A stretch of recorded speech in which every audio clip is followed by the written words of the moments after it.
Châu.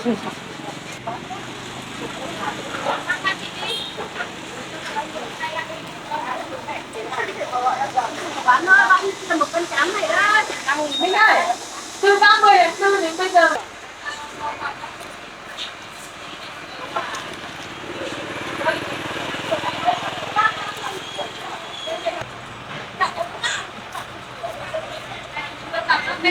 Mày cái cám này quả bé thật là cám ngon.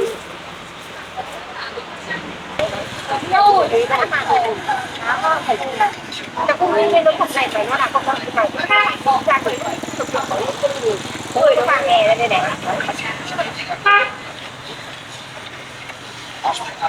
Ôi trời ơi, bạn con loan về của mẹ. Người ta cũng một cái đầu. Sữa Vina tím dòng siêu quả nhé đấy các bạn nhé. Đây này ruột em thôi à, em ruột ngọt hơn trong cây nữa thôi em quý đất một cây xoay xoay to đẹp kỹ như thế này luôn các bạn ạ. Cái này là 25.000. Dòng cả hành là 25.000. Ơi, cho thử xem nào. Trời ơi, 10.000.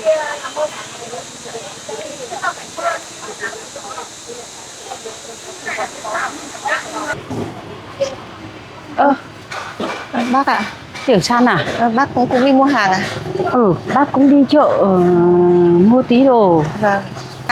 Chị ơi cho em cái rau này với. Đây cũng mua tí Bác đồ đi về. chợ à?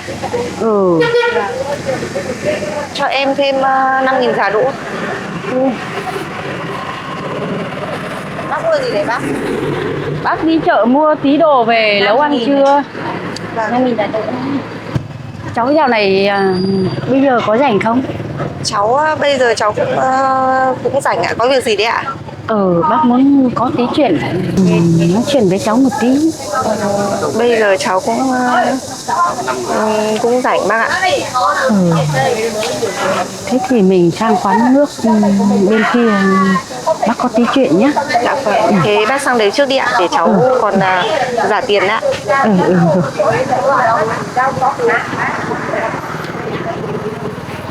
Không biết bác thì có chuyện gì muốn nói với mình vậy?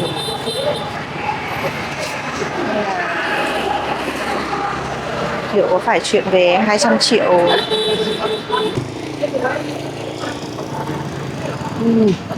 Lâu lắm rồi cũng không gặp được nó. Tí nữa hẳn hỏi nó xem là chuyện nằm sống thế nào đi. Chị ơi em gửi tiền đấy. 25.000 em. Vâng. Em xin nhé, em đi đây ạ.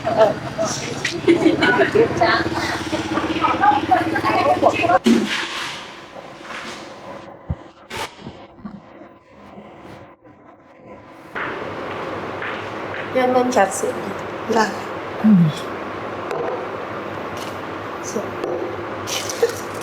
Cho xin.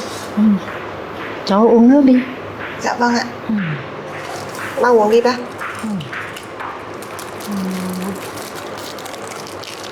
Hôm nay bác hẹn gặp cháu ra đây có việc gì đấy ạ? Bác có tí việc muốn nói chuyện với cháu một tí. Vâng. Cháu uống nước đi. Dạ vâng.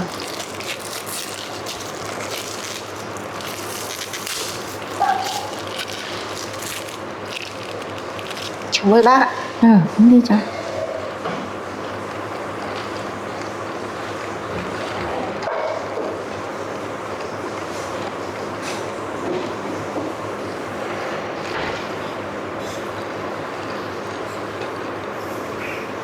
Cháu uống nước nhé. Vâng ạ.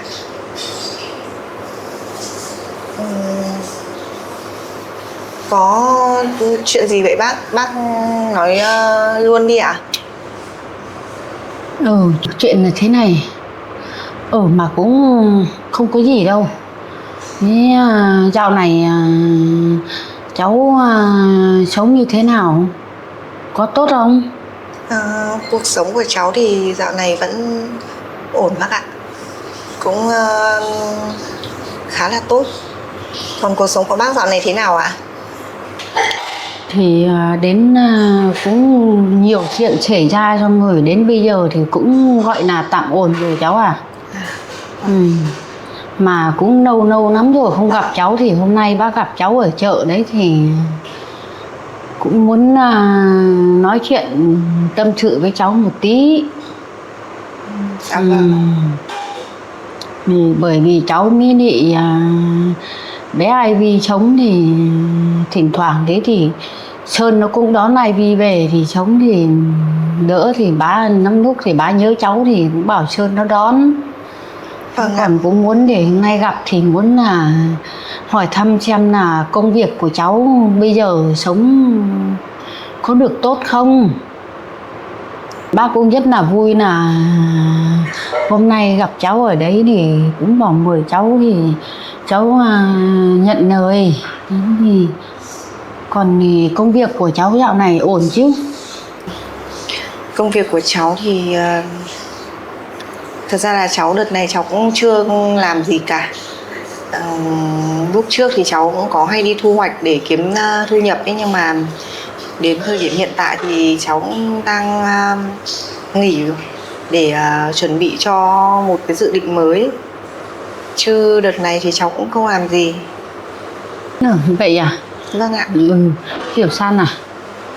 Nói thật sự ra đúng là trước đây là bây giờ gọi là cái chuyện cũ, đúng là nó cũng có qua rồi, nhưng mà bác thì cũng nhiều cái là ngày trước là bác sai rất là nhiều. Bác cũng không được đối xử tốt với cháu, cho nên là bây giờ thì cái thằng Sơn nhà bác thì nó cũng có tính giang dở, và cháu cũng vậy, cho nên là bác biết là cái sai của bác rất là sai. Nhưng mà bây giờ bác cũng muốn để được sửa sai lại, thì bác cũng mong cháu là thông cảm và tha thứ bỏ qua cho bác nhé. Thật sự ra là nhiều khi bác bảo là bác muốn gặp cháu để nói chuyện, nhưng mà bác chỉ sợ cháu không gặp bác thôi. Bởi vì với những cái việc của bác làm trước đây cũng có sai với cháu đấy, đối xử không tốt, cho nên là bác cũng thấy xấu hổ lắm. Vậy thì hôm nay là bác được gặp cháu thì bác cũng rất là muốn là nói chuyện đàng hoàng và thẳng thắn với cháu là cái chuyện trước đây bác làm thì cháu có còn giận bác nữa không? Thật sự mà nói thì để mà nói thì nếu mà bảo cháu là cháu đã quên những cái chuyện đấy chưa thì chắc chắn là cháu không thể quên được. Vì nó cũng là những cái chuyện mà đã gây ra cho cháu những cái tổn thương rất là lớn ở trong quá khứ. Nếu như mà như trước đây ấy, thì chắc là cháu sẽ vẫn còn trách với lại giận bác rất là nhiều. Nhưng mà đến thời điểm hiện tại thì cháu đã, cuộc sống của cháu nó đã ổn hơn, và cháu cũng đã gặp lại được người mà mình yêu thương. Cuộc sống của cháu hiện tại thì cũng chưa phải là hơn ai, nhưng mà cháu rất hài lòng với những gì mình đang có. Cháu có một người yêu thương cháu thật lòng, chăm lo cho cháu, bù đắp cho cháu những cái quá khứ mà cháu đã bị tổn thương. Cho nên là cháu cũng cảm thấy cuộc sống của mình như vậy là ổn và cũng hài lòng.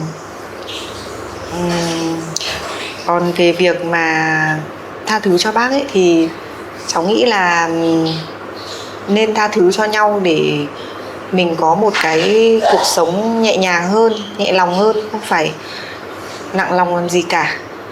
Cũng coi như là cho nhau một cơ hội để sửa sai. Nên là bây giờ tuy là cháu và bác chỉ là hai người, cũng được coi là hai người xa lạ đi, nhưng vẫn còn Ivy. Tại vì bác là bà của Ivy nên là cháu vẫn dành cho bác một cái sự tôn trọng, cũng như là cháu cũng dành cả sự tôn trọng cho cả anh Sơn nữa. Chúng ta tuy bây giờ là những người xa lạ nhưng vẫn có một cái mối liên quan, đó chính là Ivy. Vì thế nên bây giờ chúng ta phải sống tốt để cho Ivy lớn lên không cảm thấy thiệt thòi, cũng như là nó cũng sẽ dành những cái sự yêu thương và tôn trọng cho bà và cho bố của nó nữa. Thì đến bây giờ bao nhiêu chuyện xảy ra thì bác cũng rất là biết. Và để cháu bây giờ cháu nói ra được đến điều như thế này là bác cũng rất là nhẹ lòng. Bởi vì còn sau này để cho Ivy nó lớn lên, nó còn biết được là bà nó mới nị mẹ nó thì trước đây không biết là có chuyện gì. Nhưng mà thôi thì cái gì có thể tha thứ được, bỏ qua được thì bỏ qua được hết, là thôi thì cho nhẹ lòng cháu à. Còn nếu như sau này Ivy mà lớn lên, cháu sẽ không bao giờ kể cho nó nghe về những cái chuyện cũ đã xảy ra trong quá khứ cả. Vì nếu như mà kể ra thì cháu sợ nó sẽ tổn thương và nó sẽ đem cái lòng trách đối với bà, đối với bố nó, cho nên là cháu không bao giờ kể những cái chuyện đấy ra. Vì cháu cũng chỉ muốn là nó lớn lên trong tình yêu thương của mọi người thôi. Đúng rồi, thì nếu như cháu nghĩ như thế là cũng đúng thôi. Cho nó bây giờ em bé nó lớn lên thì cho nó trong cái môi trường nó ngoan hiền, trong tất mọi thứ là một trang giấy trắng thì cho nó đẹp, giấc mơ của nó đẹp. Chứ còn bây giờ bảo đến cứ động cái rồi nhắc đến những cái chuyện không tốt thì rồi cũng ảnh hưởng đến cuộc sống của nó sau con à. Đấy, cho nên là thôi thì bác cũng rất là cảm ơn cháu. Dạ vâng, cái vấn đề đấy thì bác không phải lo đâu. Vì cháu cũng muốn dành những gì tốt nhất cho con gái của cháu. Những gì xảy ra thì cháu cũng coi như là không có chuyện gì cả, để cho nó lớn lên không bị ảnh hưởng về tâm lý. Thế thì bác cũng rất là cảm ơn cháu. Vâng. Để cho nó một cuộc sống tốt nhất.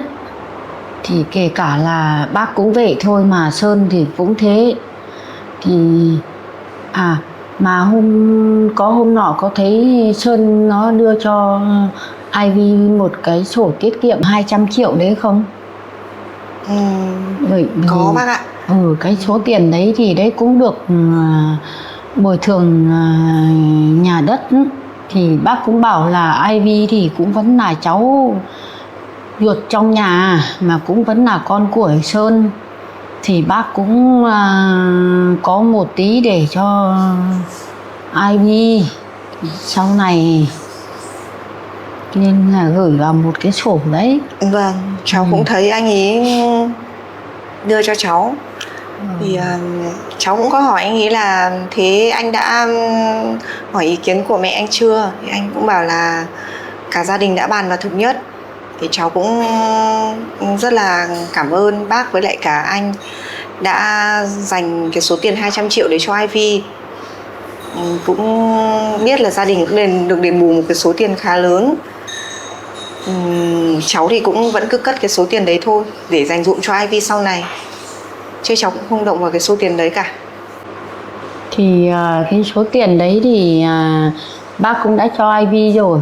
Mà đấy thì bây giờ là của hai mẹ con cháu. Đấy, thì đấy là quyền, bởi vì Ivy là cháu là người lo cho Ivy là chính, thì tùy cháu. Dạ vâng, nhưng mà cháu hiện tại thì cháu cũng chưa cần gì đến tiền. Cũng như là cháu cũng không muốn tiêu vào cái số tiền đấy của Ivy bác ạ. Cho nên là cháu cứ để đấy thôi. Còn sau này thì cháu cũng chưa nói trước và cũng chưa tính được. Rồi đấy là tùy cháu thôi. Đấy, bây giờ cũng xảy ra bao nhiêu thăng trầm của cuộc sống. Thì bây giờ thằng Sơn nhà bác bây giờ nó cũng trưởng thành hơn nhiều rồi, nó cũng chững chạc lắm rồi. Đấy, thì vừa qua cũng có được cái ít tiền còn lại đấy. Thì Sơn cũng đang bảo là để mở kinh doanh. Đấy, thì thôi thì bây giờ nó biết nghĩ thì bác cũng rất là mừng, nhưng mà cũng là đấy là cũng bởi vì nó trước đây thì nó cứ cũng tại bác là bác chiều quá đấy, xong rồi nó mới ra như vậy, xong rồi áp lực thêm vào cái của cháu nữa là bắt đầu nó biết sửa sai. Vâng. Khi nó sai là nó Ai rồi cũng có những sai lầm. đấy. Ai cũng phải trải qua vấp ngã thì mới trưởng thành được. À mà cuối tuần này cháu có rảnh không thì đưa ai đi về qua chỗ nhà mới nhà bác chơi. Cháu nghĩ là cháu qua đấy chơi thì chắc cũng không được tiện cho lắm, cho nên là nếu mà không thì bác bảo anh Sơn đón Ivy về đấy chơi cho biết nhà biết cửa. Còn cháu thì cháu nghĩ là bây giờ cháu mà sang đấy thì nó cũng không được phù hợp lắm bác ạ. Không sao đâu cháu à, thì cứ sang chơi thì đưa Ivy sang đấy chơi cho biết nhà mới nhà bác. Thật ra là không phải là cháu ngại đâu, nhưng mà cháu nghĩ là nên giữ khoảng cách bác ạ. Vì bây giờ cháu với lại cả anh Sơn đã ly hôn, anh Sơn thì lại đang độc thân, còn cháu thì có người yêu rồi. Nếu mà cháu mà vào đấy chơi thì cháu cảm thấy nó không được tiện cho lắm ấy. Cho nên là thôi để lúc nào cháu có đưa Ivy sang đấy thì cháu qua cháu ngó một tí thôi, chứ cháu vào đấy chơi thì cháu thấy không tiện. Bác cũng thấy nghe Sơn nói chuyện là cháu cũng là yêu cái anh Hải gì đấy, người yêu cũ à. Mà bác thì đến giờ phút này rồi thì cháu với Sơn thì chả có duyên vợ chồng, thì bây giờ bác cũng rất là mong muốn là cũng chúc phúc cho cháu được hạnh phúc. Thì đến bây giờ bác cũng coi cháu như là con gái trong nhà. Thế thì cũng mong là cháu thì cũng có tìm hiểu được cái người yêu thương thật lòng đấy. Thì như cái anh Hải đấy thật lòng với cháu thì bác cũng rất muốn là chúc phúc cho cháu. Vâng, cháu cảm ơn bác. Lấy được người chồng biết thương yêu mình đấy, biết quan tâm đến mình là tốt rồi. Còn bác thì đấy bây giờ thằng Sơn đấy thì bác cũng mong muốn là nó cũng vậy thôi, nó cũng kiếm được người để nó ưng ý, nó lấy làm vợ. Thế là bác cảm thấy là mãn nguyện rồi, bác cũng không phải nghĩ gì nữa. Còn thì trước đây thì cái gì thôi thì nó qua, thì mình người lớn rồi mình cứ cho qua hết đi cháu à. Dạ vâng ạ. Cháu cũng mong sao nhẹ lòng. Anh ấy cũng sớm tìm được một người phù hợp. Đấy, dạ bác vâng cũng chỉ ưng vậy thôi. Uống nước đi cháu. Dạ vâng ạ. Bác uống nước đi bác. Đấy, bác bây giờ cũng tuổi cao rồi, cũng chỉ ước như vậy thôi. Thì chả có duyên làm con dâu thì bác cũng mong bây giờ cháu như là con gái bác thôi. Dạ vâng ạ. Cháu cũng nhìn thấy bác còn khỏe mạnh như này là cháu cũng thấy rất là mừng. Cuộc sống bây giờ nó cũng trải qua những cái giai đoạn khó khăn. Thường lắm cháu à. Vâng. Cũng bao nhiêu cái sai rồi cũng không thì thôi thì biết sai thì sửa, thì bác cũng ân hận nhiều lắm cháu. Vâng. Nhưng mà cũng chẳng níu kéo gì được nữa đâu. Biết thôi mình biết sửa là được. Thì đấy, gặp cháu ở đấy thì bác cũng đúng là bao nhiêu lần, rất nhiều lần bác muốn gặp để nói nhưng mà không dám gặp. Nhưng mà cũng may là hôm nay là gặp cháu ở chợ, cũng cởi được hết cái suy nghĩ của mình. Dạ vâng. Thế là bác cũng rất là vui rồi. Vâng ạ. Thì thôi thì đấy, lúc nào có dịp thì hay là cháu với Lị Hải cứ tạt vào nhà bác chơi. Dạ thì vâng. cũng cứ về nói chuyện với Hải đi nhá. Dạ vâng ạ. Bảo bây giờ bác cũng không nghĩ gì nữa đâu. Bác lúc nào bác cũng coi như bây giờ là con gái của bác. Dạ, có gì về cháu sẽ bảo với anh Hải ạ. Rồi, Bác cũng không muốn để hiểu nầm thêm Vâng, với Nị người yêu của cháu đâu. vâng ạ. Ừ. Thế để cháu về cháu bảo với anh Hải. Ừ. Mà thôi cũng muộn rồi đấy. Thôi thế thì bác cháu mình về đi. Thế thì hai bác cháu mình về đi. Vâng ạ. Ừ. Xong rồi nào này có dịp thì lại Vâng. Bác đi xe thì gặp nhau nói bác cứ chuyện. đi trước đi, cháu đi. Cháu chào bác nhé. Thế bác chào cháu nhé. Vâng ạ.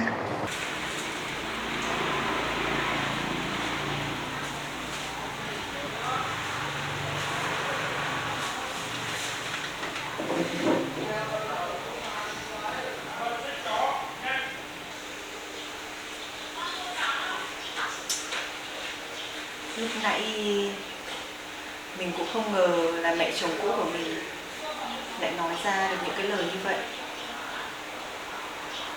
Không ngờ cuối cùng bà ấy cũng thay đổi,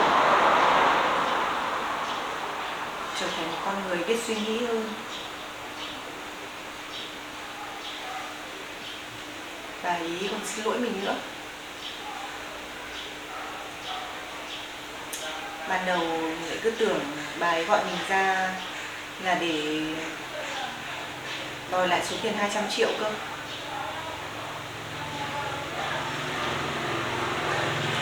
Đúng là trải qua những cái thăng trầm trong cuộc sống thì con người sẽ trở nên thay đổi hơn.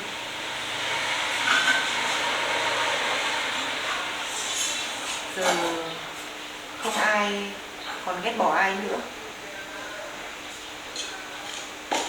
Lát anh Hải ra mình sẽ phải kể cho anh Hải chuyện này mới được.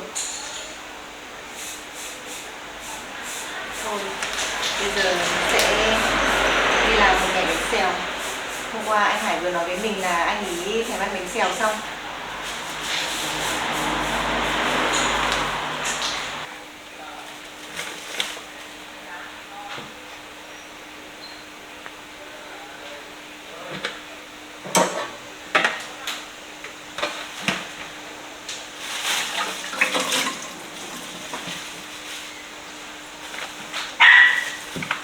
Bây giờ mình sẽ làm nhân trước. Xong rồi sau đấy mình sẽ đổ bột.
bột như này là được rồi đấy. Bây giờ mình sẽ mang ra ngoài để rán đi, tại vì rán trong này mình sợ nó bắn hết lên bếp. Mình sẽ bày ra ngoài rồi mình làm. Mình mang ra đây làm.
Cái giá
thời gian làm bánh xèo ngon thế.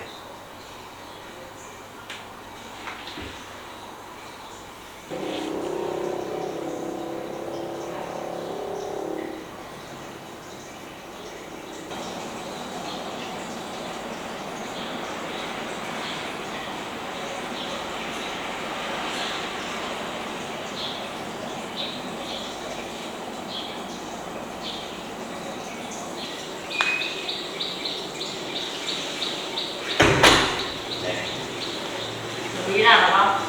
Vâng, con chuẩn bị làm giờ rồi.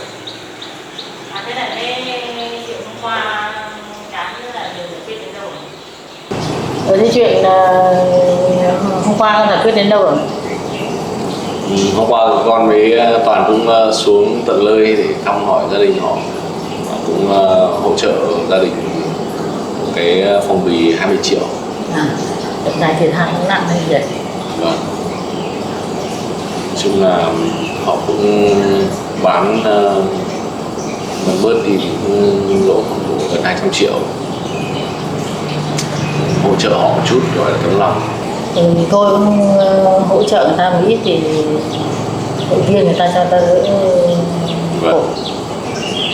Con cũng tính thế mà. À, ê, Tiểu San hôm nay làm bánh xèo ngon lắm. Nên là tí con mẹ ra cho văn phòng đi. À thế à? Hôm qua có bảo với Tiểu San là bánh xèo ngon, hôm nay cô ấy lại mày mò đi làm bánh xèo. Từ sao làm được cả bánh xèo vậy? Vâng. Hay là cay đấy nhỉ? Mẹ đi cùng con ra văn phòng đi. Ôi tiếc thế, nay mẹ lại hẹn mấy bà bạn đi chơi. Thế à mẹ?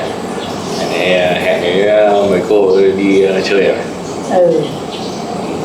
Thế thôi con cũng đi làm này. Hôm nay trời không mưa nên là con vượt qua sự cố xem mấy anh em làm.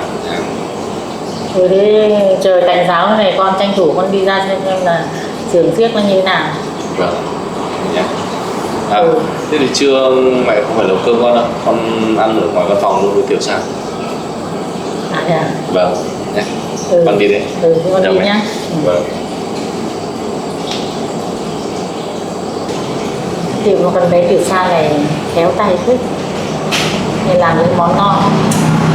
Thế con này mình hẹn với cô thì đi ra đấy bánh xèo luôn. Con bé này cũng vậy. Cái gì như là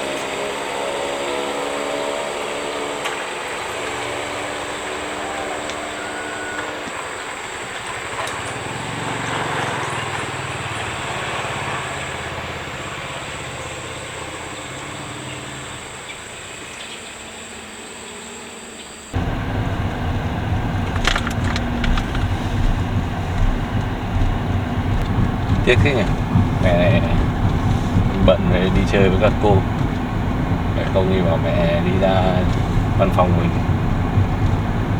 để ăn bánh xèo ở Tiểu San làm vui vậy.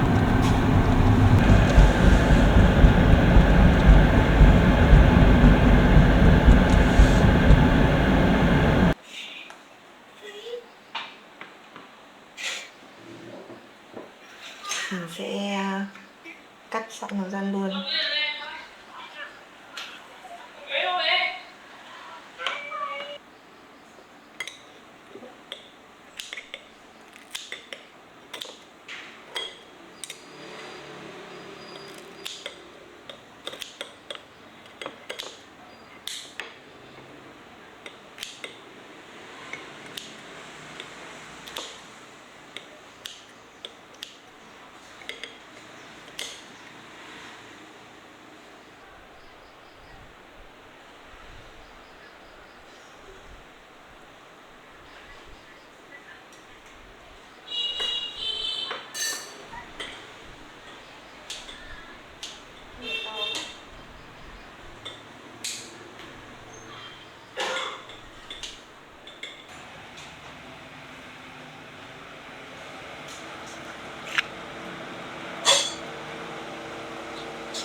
Ôi thơm thế.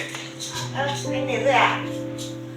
Anh không ở bày ra sẵn rồi thì anh ra là chỉ việc ăn thôi. Anh dừng xe ở kia đã đến từ giờ. Anh thấy hấp dẫn không? Hấp dẫn. Đấy, em gửi ảnh cho anh gì hấp dẫn ở ngoài này còn hấp dẫn hơn. Đây để em lấy nước chấm cho anh nhé. Có cả sung muối đấy anh. Sung muối tối qua em tranh thủ làm. Em thử nào. Đây anh cho vào đây. Thơm quá.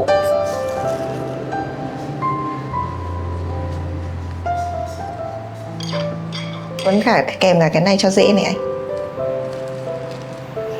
Mời anh nha.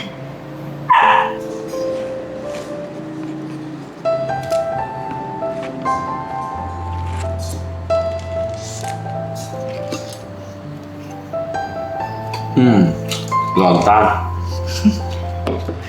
Anh ăn thấy vừa miệng không? Đó.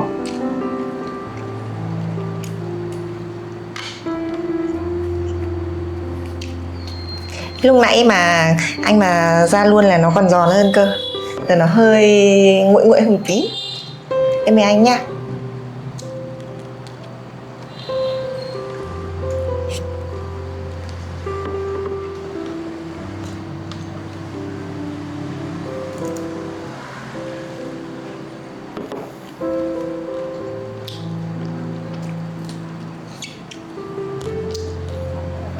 Hôm nay thời tiết râm râm mát mát, ăn cái này hợp lý, đỡ ngấy. Mà lúc nãy em bảo là định làm bánh xèo ở trong này mà em sợ nó bắn thì em mang ra ngoài kia đổ. Có mấy người họ đi qua họ cũng nhìn.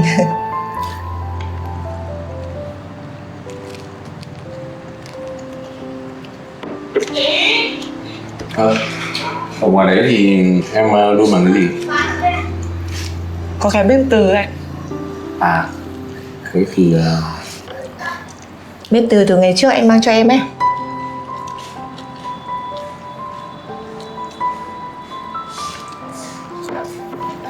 em thử sung muối này.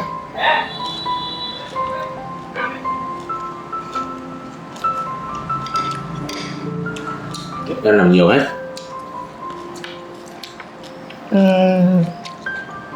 Mất công một mẹ làm luôn.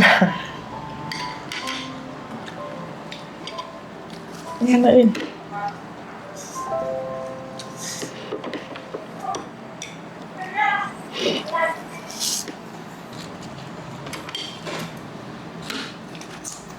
Rau cải cây to nhỉ anh nhỉ?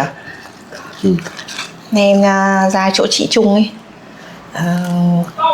Chị đấy thì đợt trước em đi chợ em bán hàng, em hay ngồi gần chị ý. Mỗi chị ý có rau cải cây to này, còn bình thường mọi người là có cái rau nhỏ nhỏ ấy.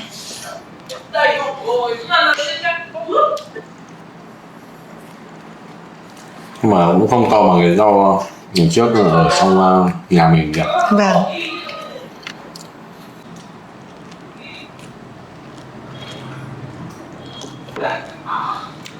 Cái cải lần trước trồng ở trong nhà mình còn to hơn, nhưng trồng cái cây to luôn rồi. Ăn cái đấy cũng ngon.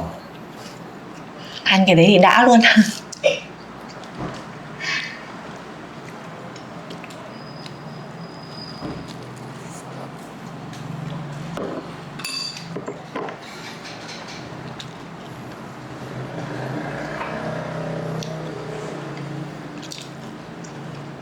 Nãy anh có rủ bác ra đây không?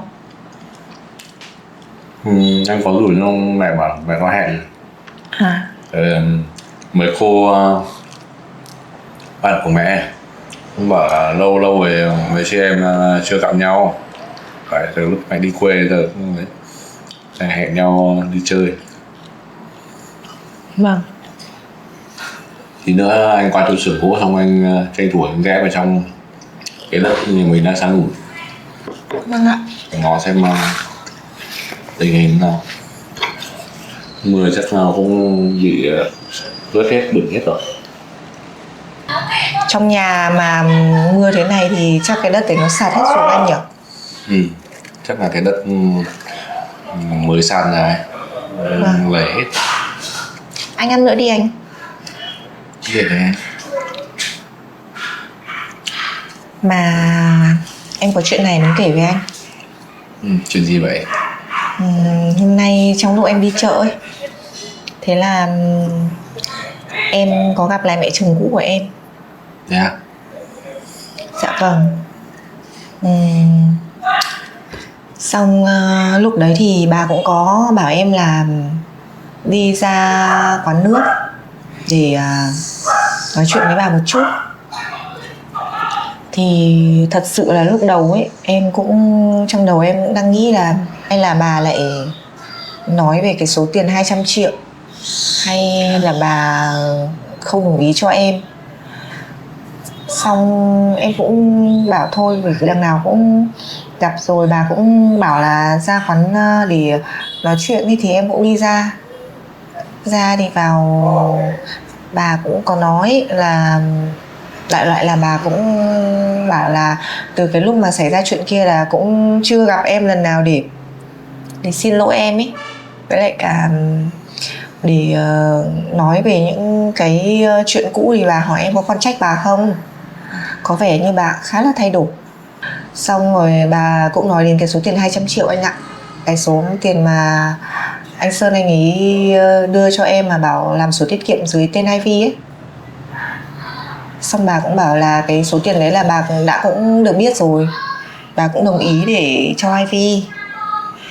Hôm đấy có anh thấy anh Sơn cũng bảo là có sự nhất trí của mẹ anh ta nữa. Dạ vâng. Xong về sau cũng ngồi nói, hai bác cháu cũng ngồi nói chuyện chắc phải cỡ 20-25 phút đấy. Vâng, xong bác ấy cũng có bảo là mời em về nhà mới của bác ấy chơi, là đưa Ivy về thì vào chơi. Xong em cũng nói là thôi bác ạ, bây giờ cháu thì với lại cả anh Hải thì cũng bây giờ là người yêu với nhau rồi ấy. Xong rồi lại về đấy chơi thì cháu thấy không tiện. Anh Sơn thì anh chưa có vợ, mà hai người thì đã ly hôn rồi, về đấy chơi thì không thấy tiện chút nào. Có như nào thì bác bảo anh Sơn là đón Ivy về đấy chơi thì chơi thôi. Xong bác ấy lại bảo em là hay là bảo cả anh, nếu mà em ngại thì bảo anh đưa đi, thì bảo cả anh vào. Xong em mà thôi, cái chuyện đấy nó cũng tính sau. Bây giờ nói chung là em thấy vẫn nên giữ khoảng cách. Đúng rồi đấy. Mặc dù cũng biết là hai mẹ con này có thay đổi, nhưng dù gì thì ngày xưa cũng nhiều lúc hai bên cũng căng thẳng, hơi quá rồi. Bây giờ để mà nói chuyện như bình thường hơi khó. Vâng, em cũng bảo với bác ấy là thì thật ra là em cũng quên hết những cái chuyện quá khứ rồi. Vì em bảo bác là em cũng chắc là em chấp nhận tha thứ cho bác đấy. Vì bây giờ cuộc sống của em là em cũng đã quá là cảm thấy hài lòng với những gì mình đang có rồi ấy. Em không muốn trong lòng mình mãi ôm những cái hận thù, là em buông bỏ, em không chấp, cũng như là cũng không suy nghĩ gì về những cái chuyện cũ nữa. Bây giờ em chỉ sống với hiện tại với tương lai thôi. Xong em cũng bảo bác ấy là nếu mà bác ấy cảm thấy lo lắng ấy thì bác cũng đừng có quá lo lắng. Vì kể cả Ivy sau này lớn lên ấy, em sẽ cũng không bao giờ kể cho Ivy nghe những cái chuyện mà em đã từng trải qua trong quá khứ cả. Vì em không muốn Ivy lớn lên mà lại hận thù bố nó, hận thù bà của nó. Nói chung là dù hôm nay nói chuyện xong là cũng có vẻ nhẹ nhàng, hai em với lại cả bác ấy cũng có vẻ nhẹ nhàng hơn. Mong là từ giờ nếu mà đã không coi nhau được như người thân thì cũng đừng đối xử tệ với nhau là được anh nhỉ. Mà thôi anh ăn đi. Ăn miếng nữa đi anh, còn nhiều lắm. Cái này chắc là để lúc nào đến bữa sau mình ăn tiếp cũng mới hết được. Đây anh. Em bất ngờ ấy, đang ngồi mua rau này thì bác đấy cũng lại ngồi ngay bên cạnh mà em không để ý. Tự nhiên hai bác cháu đứng lên thì thấy em thấy bác ý, em hơi bối rối một chút lúc đấy. Bác ấy bảo em là đi ra quán nước nói chuyện. Lại cứ tưởng là lúc đấy em cũng tự dưng em nghĩ trong đầu là hay là bác ấy lại ra đòi lại cái số tiền đấy, em nghĩ như vậy. Mà bây giờ người ta cũng thay đổi rồi.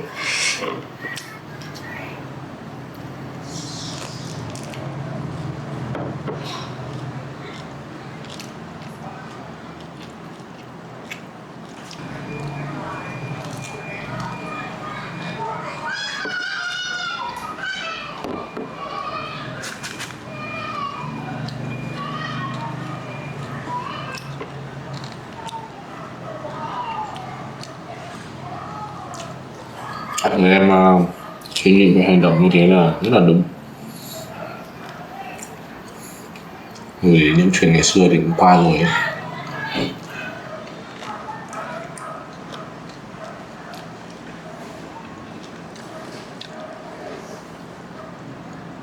Tại vì em cũng nghĩ đơn giản là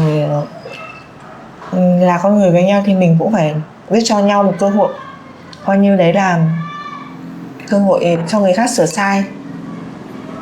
Khi mà mình cho người khác một cơ hội thì mình cũng đang cho mình thêm một cơ hội, nên là em chỉ nghĩ đơn giản như vậy thôi.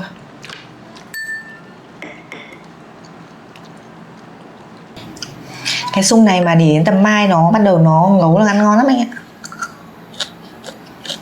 Em hái sung này ở đâu vậy? Đâu em có hái đâu, em mua mà. Yeah. Em mua xong về tối qua em tranh thủ em làm. Em mua quả. Ăn cái này nó đỡ ngấy anh nhỉ? Nó giải ngấy.